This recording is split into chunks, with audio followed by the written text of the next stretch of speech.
Welcome back, guys. Today we want to talk about budgeting on flips, and the most important thing, because if you budget wrong, you already lost money before you even start the project.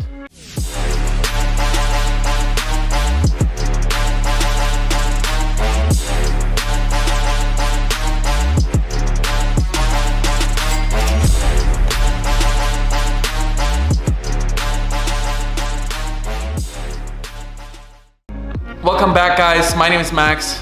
My name is Patrick. Thanks for joining us today. If this is the first time, please subscribe, like, comment. And in today's video, we want to talk to you about how to budget correctly. So obviously when budgeting a property, there's two factors to it. One is making sure you have the holding cost, the carrying cost, the closing cost, and all that stuff right. The other half is getting the budget right as far as how much you're going to put into the project, how much are you spending on what item. So the way we have it set up, I'm mostly running the construction side, Max is mostly on the financing side. So that's how we're going to do this in this video, so you're talking to the expert on every topic. So maybe we kick it off with Max talking a little bit about how to budget the project right as far as holding costs. Perfect. So before we start talking about budgeting, one thing that is very important is you make the money on the purchase. It's very important to buy at the right number. Otherwise, you're not going to be able to make any profit at all. So you definitely make the money on the purchase. As far as budgets go, it's crucial to consider all moving factors. There's holding expenses, like Patrick said, and those can be very different depending on how you finance and or leverage the deals. Are we talking about full cash financing? Is there a private lender involved? What are the terms of the note? Is there a hard money lender involved? Are there any loan origination fees, which are typically points that are charged by a lot of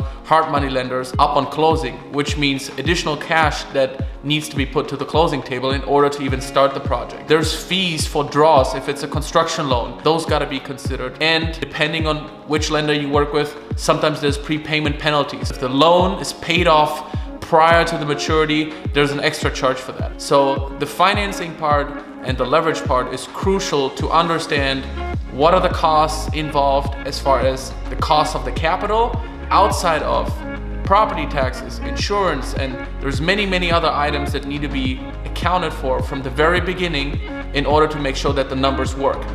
Yeah, and then as far as the actual project, you obviously want to make sure before you go into the process of remodeling the house that you make sure that all the changes you want to do are actually possible, that you're not running into any structural issues, that you're not dealing with any old plumbing that can't pass code today or any of that item, or any additions that were made that are not permitted. So make sure that you verify all these facts and figures before you go into the deal. Then as far as the budget for the project, make sure that you have a healthy contingency in there, because without a doubt you will always run into some issues along the way that you couldn't budget for, that were just not be able to figure it out before you start. It's behind a closed wall, so you need a budget for that.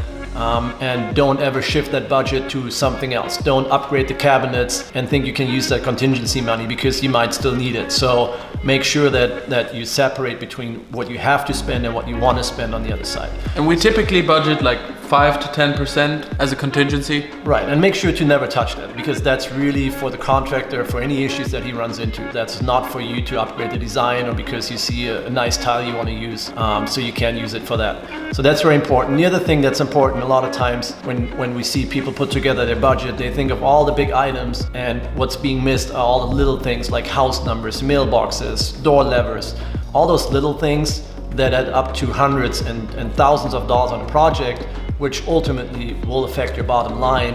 And especially in a difficult real estate market where prices are high, even on the purchase side, there's a lot of people in the market doing flips. You're gonna have to almost pay a little premium to get a deal right now. So you wanna make sure that every dollar you spend is well spent. You make that money and some back, so it's worth spending it and doing the time for it. So keep in mind to consider all little details when you budget for a house. Walk through your own house and count outlets, everything. You got to make sure that everything's on your budget. And then on the back end, when we talk about reselling the property, that also goes into the preliminary due diligence of actually analyzing whether the deal makes sense or not. We got to take into account what the property is actually going to sell for. We have 3 scenarios that we run. There's a low, medium, and the best case. Those are always conservative. The same way we urge you guys to include a contingency, it's also very important to consider what is the realistic ARV, what is the realistic after repair value after everything is all said and done. And not only the value of the property up on resale, but again, taking into account sales expenses, title, escrow, closing fees, and the fact that depending on the price point and on the area, as well as market conditions that can obviously change, how long is it going to take to actually sell the property? And for that, you got to have the right team on your side, the right real estate agent. If it's yourself, great, but make sure there's a focus on selling the property and marketing it as soon as possible. We do renderings in early stages. We get the word out as soon as we can in order to increase our chances to pre-sell properties and thereby decreasing the holding period and the expenses and increasing the profits ultimately. I think that wraps up the budget topic that we wanted to talk about today. In a future video, we will go into detail on the whiteboard exactly what are all these separate holding costs that you have to consider. On our spreadsheets, there's up to 20 different line items that we have to consider as far as the holding costs. And we will also do a separate video on one of our job sites where we're going to walk you guys through how to budget everything right, set the right budgets, and make sure that you put in the right upgrades that will actually pay off on the resale side. So make sure to subscribe and follow us, and make sure to not miss that video coming soon.